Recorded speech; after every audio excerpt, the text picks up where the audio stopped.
آپ کو پتہ ہے کہ کوئی بھی امریکہ کا مضبوط ترین اتحادی یا حتیٰ کہ نیٹو بھی اس جنگ میں آنے کے لیے تیار نہیں ہے، اور انہوں نے بڑے واضح وصاف الفاظ کے اندر یہ امریکہ کے صدر ڈونلڈ ٹرمپ کو کہہ دیا ہے کہ یہ جنگ آپ کی ہے، آپ ہی نے شروع کی ہے، یہ ہمیں اس معاملے سے دوری رکھیں۔ اب اس کے بعد امریکہ کے صدر ڈونلڈ ٹرمپ ہیں، وہ یہ کہہ رہے ہیں کہ میں نیٹو ختم بھی کر سکتا ہوں، اس کے اوپر سوچ بچار بھی جاری ہے۔ تو ظاہر ہے اگر نیٹو ختم ہو جاتی ہے تو ترکی پھر نیٹو سے نکل گیا، تو وہ جو ایک شٹر ملا ہوا تھا ترکی کو، پھر وہ تو نہیں رہے گا۔ اس میں بھی کوئی شک نہیں کہ ترکی کی ایران کے مقابلے میں معیشت مضبوط ہے، ان کی ایئر فورس مضبوط ہے، ان کے پاس ٹیکنالوجی جدید قسم کی ہے، اس میں بھی کوئی شک نہیں۔ لیکن اگین فارمولہ تو یہاں بھی وہی ہے نا کہ ترکی کے آس پاس والے جو ممالک ہیں، جب وہی اتحاد بن کر ترکی کے اوپر حملہ آور ہوں گے تو پھر نقشہ تو بدل سکتا ہے، جس میں اسرائیل کے جو تعلقات ہیں وہ گریس کے ساتھ بہت اچھے ہیں، سائپرس کے ساتھ بہت اچھے ہیں، اسرائیل اس کے اندر خود ہے۔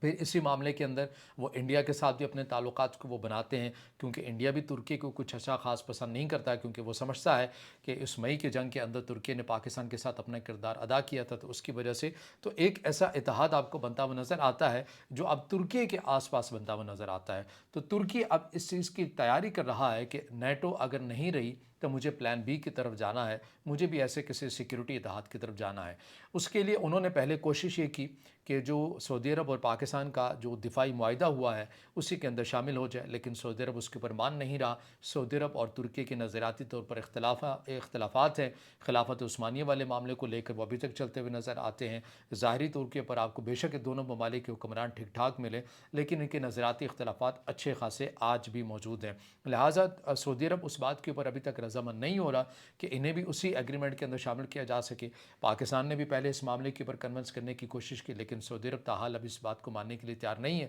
لیکن سعودی عرب نے البتہ یہ ضرور کہا کہ اگر علیحدہ سے کوئی پاکستان کے ساتھ ترکی نے اتحاد کرنا ہے تو اس کے اندر سعودی عرب کو کوئی اعتراض نہیں ہوگا، لیکن اس اتحاد کے اندر یا جس نوعیت کا اتحاد سعودی عرب اور پاکستان کا ہے اس کے اندر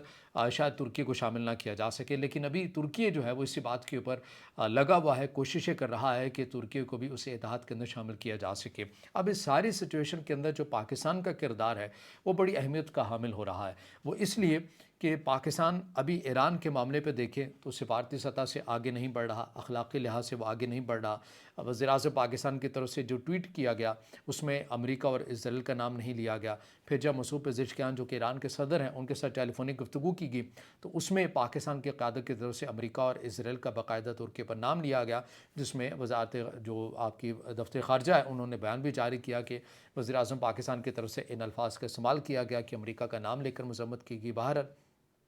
اب پاکستان محتاط ہو کے کیوں چلتا ہے؟ اقوام متحدہ میں ایران پر ہونے والے جو حملے ہیں ان کی مخالفت کی پاکستان محتاط ہو کر اس لیے چلتا ہے کیونکہ پاکستان کی ڈیفینیشن ہے،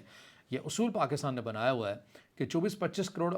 ملک کے عوام کا یہ ملک ہے، اور اس کے اندر اگر ہم امریکہ کی مخالف جائیں گے جس نے آج تک اپنا مالیاتی نظام بنایا ہوا ہے تو امریکہ ہمارے پر پابندیاں لگا دے گا، معاشی پابندیاں لگا دے گا، تو ہم کسی پرائی جنگ کے اندر جا کر اپنا یہ جو نقصان ہے یہ نہیں کروا سکتے۔ تو پھر سوال یہ بنتا ہے کہ جب اگر ایران کے معاملے میں آپ کی یہ دلیل ہے کہ آپ کے اوپر معاشی پابندیاں لگ سکتی ہیں، آپ نے صرف سفارتکاری والا چینل ہی اپنانا ہے، اسی کے اندر رہ کر محتاط اندازے کے مطابق آگے بڑھنا ہے، ایک کامیاب سفارتکاری آپ اس کو کہہ رہے ہیں، تو پھر ترکی کے معاملے میں کیا کریں گے؟ اگر ترکی کے ساتھ اگر آپ کوئی دفاعی معاہدہ کرتے ہیں تو ظاہر ہے یہ تو سیدھا سیدھا اسرائیل کے خلاف ہے۔ اسرائیل کے خلاف ہے تو اس کا مطلب ہے کہ امریکہ کے خلاف ہے، امریکہ کے خلاف ہے تو امریکہ ہی کا بنایا ہوا مالیاتی نظام ہے، IMF کے پاس آپ کو جانا پڑتا ہے، تو وہاں پر پھر آپ کس طرح سے اور کس حد تک آپ محتاط رہیں گے؟ تو اس کے لیے جو چیز ہے ظاہرہ پاکستان کے لیے مزید ایک چیلنج بھی بن گیا ہے، لیکن پاکستان اس کی ایک تیاری بھی کر رہا ہے، اور اس تیاری کے لیے پاکستان نے سعودی عرب سے کچھ مانگا ہے، اور پاکستان اور سعودی عرب اس کے اوپر کچھ سوچ بچار بھی کر رہے ہیں۔ وہ کیا چیز ہے؟ وہ سعودی عرب سے کیا کچھ مانگا گیا ہے